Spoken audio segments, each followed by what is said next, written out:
అయితే గురూజీ ఇందాక మీరు చెప్పారు చిన్న పిల్లల్లో నేర్పించాల్సిన పాయింట్స్ అని చెప్పి 5 పాయింట్స్ చెప్పారు. మరి టీనేజ్ పిల్లలకి క్రమశిక్షణ నేర్పించాలంటే ఏం చేయాలంటారు? టీనేజ్ పిల్లలకి ఫస్ట్ పాజిటివ్ థింకింగ్ నేర్పాలండి. ఓకే.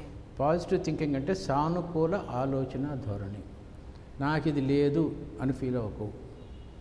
నువ్వు ధీరుభాయ్ అంబానీ కొడుకుతో పోల్చుకోలేవు. నీ పని పిల్ల కన్నా నువ్వు బాగున్నావు అని పోల్చుకో. దీన్ని సానుకూల ఆలోచన ధోరణి అంటారు. ఎప్పుడన్నా సరే పిల్లలకి ఏం చెప్పాలంటే, మీకు నిజంగా కారు ఉండి కారులో మీరు తీసుకెళ్తున్నప్పుడు మధ్యాహ్నం 2ంటికి విపరీతమైన మెయిన్ ఎండలో రోడ్డు పక్కన ఒక చెట్టు కింద నిలబడ్డ 40 years అని చూపించండి. వేరేవాడు అరగంట నుంచి నిలబడ్డాడు, చూడు ఎంత చెమట పట్టిందో. నీళ్లు లేవు, నీళ్లు కొనుక్కోవాలంటే 20 rupees కావాలి. అతను నిలబడ్డాడంటే అతని దగ్గర 20 rupees కూడా ఉండవు.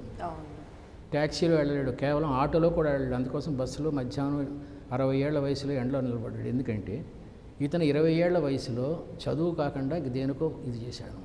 జీవితంలో డబ్బు సంపాదించడం కాకుండా ఇంక దేనికో ఆకర్షితుడయ్యాడు అనమాట. అందువల్ల ఇప్పుడు ఇట్లా అనుభవిస్తున్నాడు. ఒక ఎగ్జాంపుల్ చెప్పాను అనుకోండి, ఎంత పర్ఫెక్ట్గా ఉంటుంది. Practical example. This is what is required in parenting. So పేరెంటింగ్కి సంబంధించి మీరు అంటే చెప్తూ ఉంటే అలా వినాలని అనిపిస్తుంది గురూజీ. అంటే కొంచెం తిట్టినప్పటికీ కూడా బట్ మీరు చెప్తుంది మాత్రం చాలా రియాలిటీకి దగ్గరగా ఉన్నవి, ప్రతి పేరెంట్స్ కూడా ఆలోచించాల్సినవి. సో మరి ఎపిసోడ్ ముగించే ముందు ఓ మంచి టిప్ చెప్తారా? ఇంటర్ అనేది ఒక బందికానం అనుకుంటే, ఈ బందికానం నుంచి బయటికి రాగానే బోల్డ్ దెయ్యాలు రెడీగా ఉంటాయి ఎముకల దండలు పెట్టుకొని. ఆ దెయ్యాలే సెల్ ఫోన్లు, ఇవి స్మార్ట్ ఫోన్లు. ఇవి ఈ దెయ్యాల బారి నుంచి మన కొడుకుని కానీ కూతురిని కానీ రక్షించుకోవాలి అనుకుంటే, ప్రేమ అనే ఒక లక్ష్మణ రేఖ గీసి ఆప్యాయత అనే భగవద్గీత రోజు వాళ్ళకి చదివి చెప్తూ ఉండాలి. ఇది కోట్ రాసుకుంటా గురూజీ ఖచ్చితంగా.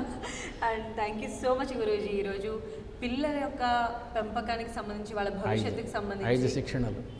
5 శిక్షణలు ఎలా ఉండాలి? సంస్కార శిక్షణ, ఆర్థిక శిక్షణ, సమయస్పాలన, స్పేస్ మేనేజ్మెంట్, ఉన్న దాంట్లో అడ్జస్ట్ అయ్యే మేనేజ్మెంట్. ఈ 5 కరెక్ట్గా నేర్పగలిగితే పిల్లలు అద్భుతంగా తయారవుతారు. నిజంగా అద్భుతంగా తయారవ్వాలని చెప్పి మనస్ఫూర్తిగా కోరుకుందామండి. Thank you so much. ఇది వాళ్ళ శ్రీ గాయత్రి విద్యా సంస్థలు సమర్పించి ఉన్నది ఒకటే జిందగీ. మరో మంచి అంశంతో మళ్ళీ కలుసుకుందాం. చూస్తూనే ఉండండి 10